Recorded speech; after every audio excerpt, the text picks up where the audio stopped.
I want to show you something. If you want my money, any order Pene Mame. I say Pene Mame. Hey, yo, it's your boy TIC, and you're watching Muse Africa. Don't get it twisted. We're live and in charge. A chip.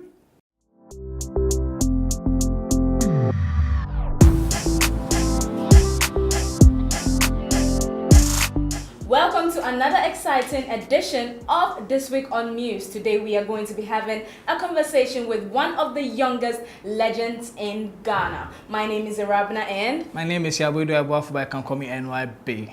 Yeah, so today we have in our studios Brad Tic, you know? NYB. Brad Let's Tic. go. Yo, what's up? How you doing? I'm great. Nice. This year you changed your name from Tic Talk to Tic. Knowing Ghanaians, change is something hard that we don't really like it sometimes. So how has the name change affected you? Has it been positive or negative? Yeah, there's nothing going to affect me. I mean, just because of the name. I think it's Tic Tac, you know, for like 2 decades. Yes. And now let me tell you what, people call me Tic anyway. So, I mean, I'm just saying, look, if you call me Tic, you prefer to call me Tic, then let me just make it official for you. So it's not really a name change. It's just adding some vibe and upgrade to the name, you know, because I think that, you know, when people get used to something, it's nice to make it official so that at least they can leave it. So like I'm living the life. So for me, it's just living me and living the life. So she just said Brad Tic, you know, and that's what people call me all the time. That's why I hear like people will say, "Why have you changed your name?" And they themselves are calling me, "Yo, Tic, why have you changed your name from Tic Tac to Tic?" You know, they say Tic without not knowing they're calling me Tic. But I have lived it, I have heard it, so I felt okay. This is the time to upgrade it. I mean, let's go with Tic. Let's make it simple. Nice. So after no. Okay.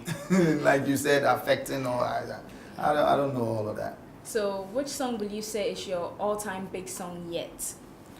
Yet I don't think my all-time big song has dropped yet, but in the meantime I will go for Pene Mame because you know the reason why I will say Pene Mame is, you know, like all the time when I dropped all the hits or the classic that I've made, I mean it was just because it was the only thing I was doing at that time, so I would only do that. And as the years goes by, you know, I grow and I do other things, and you know, and so my concentration goes into other things. So to be able to, you know, like do like Pum Pum, you know, Pum Pum, yeah, I know Pum and Pum Pum was big, and then I didn't follow up, and then you know it just dwindled out, or it just fizzled out, and you know, I came back with Don't Let Your Baby Go, and that was not like Pum Pum, you know. So Pene Mame has taken everything to the next level. It's been a while since I got in the charts, you know, and I am used to getting in the charts anytime I drop a music. So when I drop a song and it doesn't even come in the charts, for me it's a failure. So Pene Mame will be the greatest, you know, in that sense that, you know, in the new era of my time, Tic, you know, Pene Mame is setting a very good example for itself. It's really getting the standards that the normal Tic should have. So I would say Pene Mame is my favorite for now. Okay, so you released one in 2017, Rashida, is it? Yeah. I mean, all those songs are great songs. Like I dropped Do All. Yeah. And Do All was like number 2 on Sound City TV. Yeah. And you know, I think it made it to number 1. And you know, in Nigeria it was a big song. But the thing is, you relate it with Ghana, and it's nothing. Like, I don't know, but it's a big song, but you don't see it in the charts. Yeah. And so I wouldn't really say, I got the attention that I wanted, but I would say that it's a great song and a fantastic hip hop music. Yeah. And so and then Rashida. And then I did Karigo with Samini. Yeah. So that was like a build up, you know. I think it was like a build up to this, you know, Pene Mame. But also Pene Mame is a build up to the album Mama Grace. Nice. So would we say that you said some of the songs you dropped were great, but they were not on the chart? Would we say some, like the promoters promote some certain kind of songs over some songs, like the genre? So who are the promoters? Oh, the DJs, the radio presenters. No, I just think that I just think that people do not allow creativity to grow in this country. I mean, I just feel that, and that is why I feel that sometimes we get tired with our own music, and people just, there's music playing, but they don't really care that there's music playing, because creativity is like, look, bro, if you want to come and play classic music, and you're young, you should play classic music. But people are forced to play hip hop, reggae dancehall, Afrobeat, high life, hip life, because that's what is on. True. And so it's not helping the industry to grow. You know, so everybody is stuck. You know, if you go on the streets of Accra, everybody want to do dancehall. I mean, I must be very bold to come up with Pene Mame. You know, it's because I believe in it. You know, so that has really crippled a lot of creativity. So saying that in relation to what we're talking about, then I would say that yes, they didn't give it the opportunity, because when they're playing some type of songs, they will be like, oh, let me stay on this. But when they drop, perhaps when they drop like 2 or, then they will feel like, it's changed, you know. But yo, give people that variety when they're listening to you. So let's talk about Pene Mame. A jeep. Who got Kitty? Who decided to put Kitty on the song? Like how? Like, did you just go, okay, this song is cool, let me call Kitty, or let me call this guy? Yeah, that's what I did. I mean, it's like sitting down thinking about the song I wanted to do, and I was like, who would fit this song? But it wasn't necessarily a song. It was about a vibe. Like, who do I want to do a certain vibe with? You know, like I want to vibe with an artist, but I want to vibe with somebody who will bring something extra to the music. You know, like, and I could only think about Kitty, you know, on that particular song. So the song was giving birth in the studio. Okay. Do you get it? So it's not like I got the song and I was walking around saying, who would I put on the song? Okay. It was the vibe. I got the vibe. The vibe was with me, was with my people, you know, and was with the whole crew.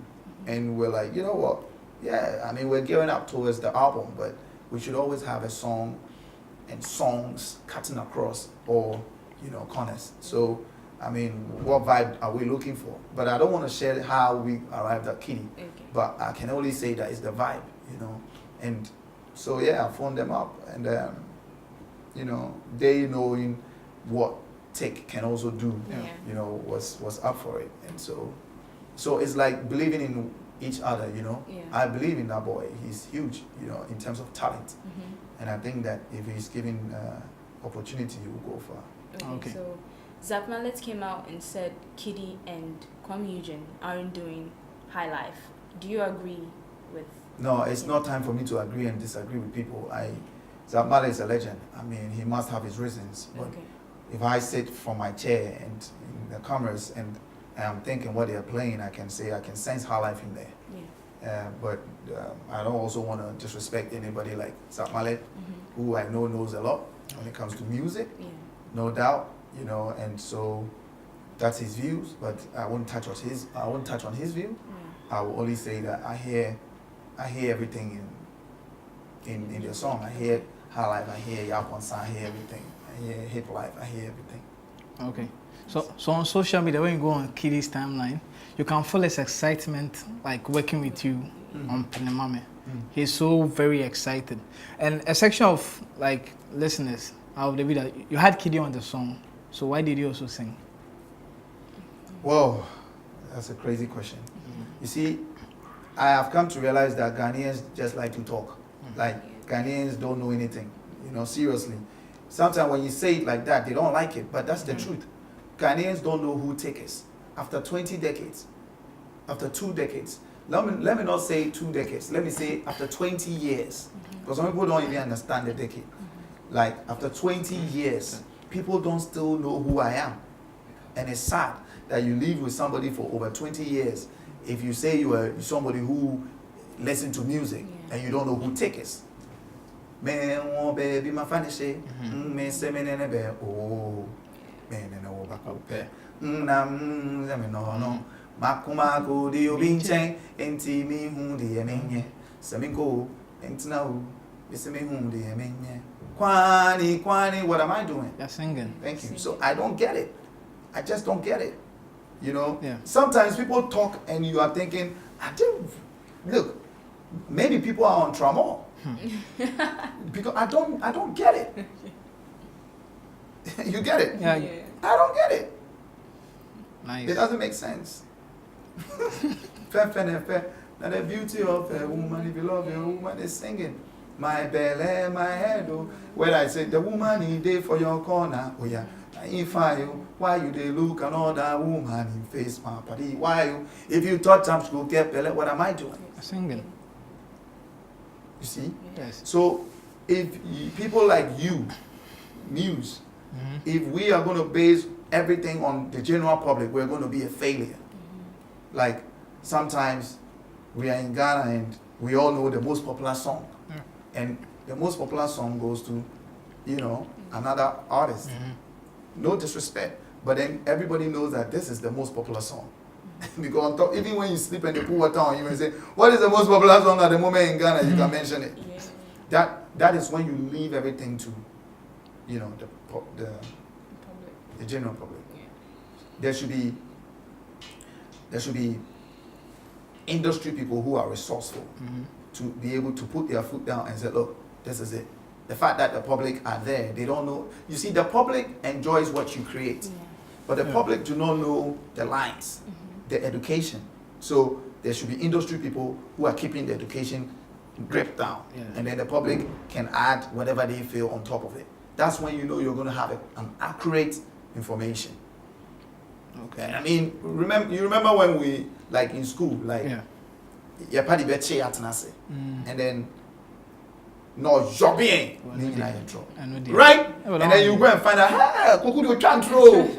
so if you're going to leave our industry in the hands of the public, then we're going to have serious complications.